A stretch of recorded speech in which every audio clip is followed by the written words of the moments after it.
Kubeba huduma ya Mungu aliye juu mbinguni.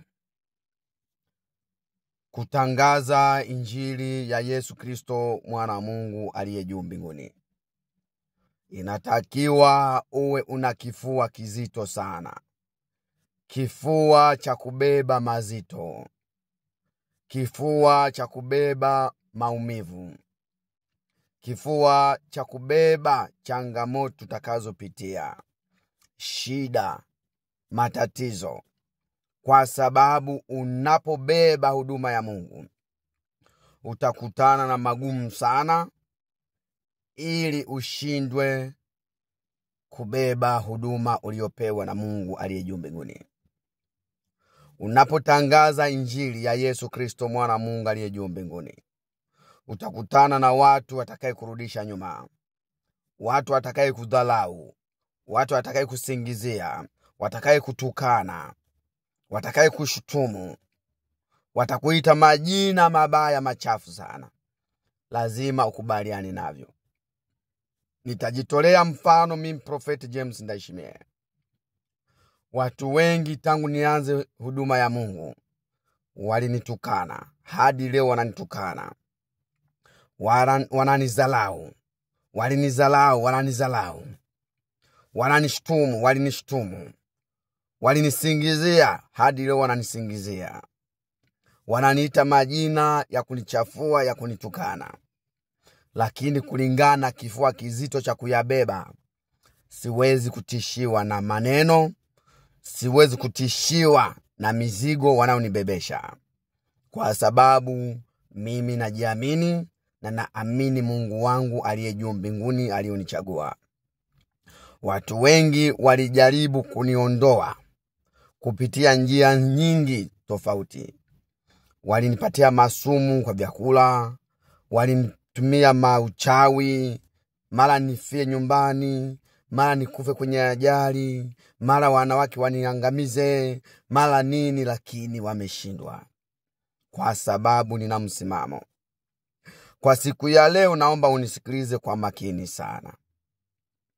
Kama wewe huna kifua cha kubeba mizigo, cha kubeba magumu, mazito, huduma ya Mungu itakushinda. Kutangaza injili hutoweza. Utaifanya wiki moja, wiki mbili, utakuwa umeshindwa. Kwa sababu unapobeba huduma ya Mungu, ni vigumu kupata wa kukubebesha huduma ulionayo. Ni vigumu kupata watu wa kuchangia kubeba huduma ulionayo. Ni vigumu kupata watu mtakayechangia kutangaza injili ya Yesu Kristo mwana wa Mungu aliye juu mbinguni. Ukitegemea wanadamu kama wewe, utafeli. Ukiogopa matusi, ukiogopa matatizo, ukiogopa maumivu, huduma ya Mungu itakushinda. Hutoweza kutangaza injili. Mimi kipindi tumetoka Afrika tulifikia kwenye mji wa Utah, Salt Lake City. Baadaye wazazi wangu wakasema tuhame. Tukahamia Iowa. Iowa tumekaa karibia juni mwaka. Baadaye tukahamia mji wa Illinois, Rock Island. Mji wa Illinois, Rock Island, tulifika tukajaza manyumba ya serikalini. Kuna mzee mmoja anaitwa Habelisoni, wengi wanamfahamu. Yeye kipindi hicho ndo alikuwa anatutufasiri. Kuna mama mmoja alikuwa anaitwa Amba nani, mzungu.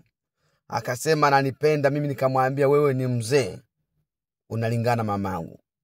Huyo mama akaniweka kwenye trespass. Sikupata nyumba hapo, nimehangaika kwa kumkataa huyo mama. Na hiyo story Habelisoni anaijua. Lakini watu wakaanza kusema natumia madawa ya kulevya, ndio maana wamenikatalia. Nimehangaika, nikaishi kwa watu walionishtumu tena.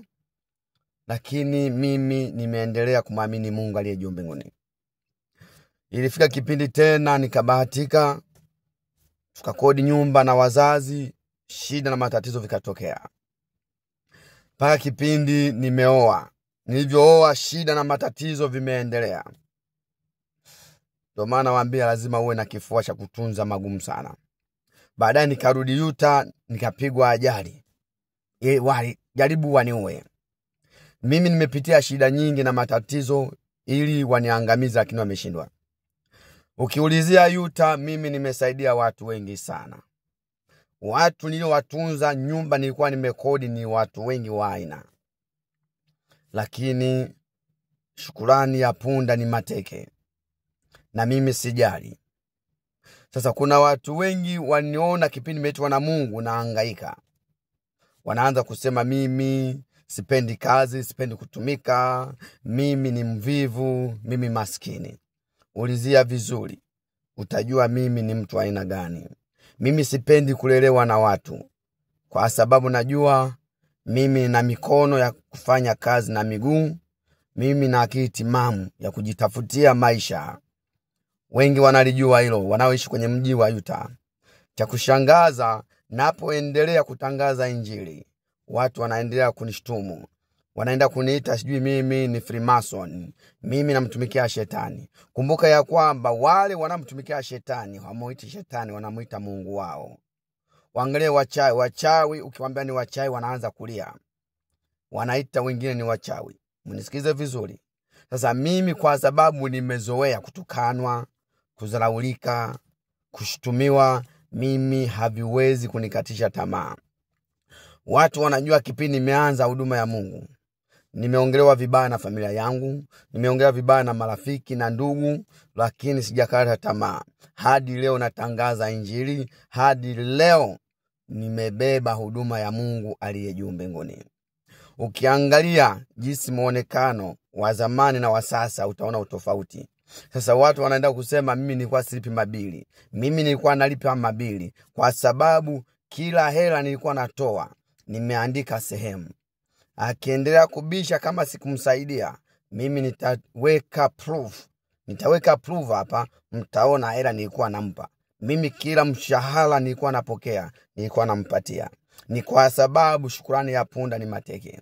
Halafu wanavyoendelea kusema kwamba mimi sijui naombea watu hawaponi wafanya nini, ni kwa sababu watu wengi hawajaanza kushuhudia. Watu wengi wanajua ukweli. Na mimi sio mimi nawe waponya watu. Sijawahi kumwambia mtu mimi naponya watu. Nasema na kuombea Mungu anakuponya. Mungu wangu ni Mungu mwenye nguvu, mwenye uwezo, mwenye mamlaka.